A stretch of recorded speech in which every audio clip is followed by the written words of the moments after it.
Avvalambor assalomu alaykum. Qo'qon shahar yangi bozor PMK'sidan kastam video obzor qilyapmiz. Qadrli obunachilar, ko'p akalarimiz 11-15, 11-30 motor so'rab turishadi. Motorlarimizdan yetib keldi.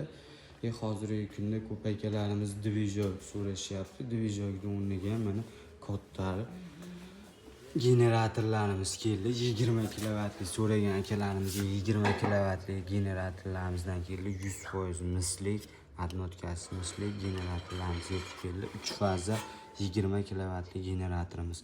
Bundan ham kattarog'ini so'ragan akalarimizga 30 kilovatli 100% mislik generatorimiz, 30 kilovatli 20 kilovatli generatorlarimizdan ham yetib keldi. 11-15 motor so'ragan akalarimizga salargali 11-15 motorlarimiz. Hop, radiatorli emas, suvli bo'ladi. 11-15 motorimiz.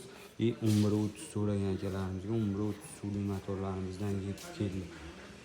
Kimga qiziq bo'lgan bo'lsa, telefon raqamlarimizni qo'yib qo'yamiz, telefon qilishlari mumkin. Manzilimiz shu Qo'qon shahrida joylashgan. Xolasalaring generator bilan komplekt qilib ham divizion qilib berilaveradi. Xolasini 11-30 ga, xolasini 11-15 ga starterlari bor, ikkalasini ham akkumulyator qo'yilsa bo'ldi, starterga zavat bo'ladi. Manzilimiz Qo'qonda joylashgan.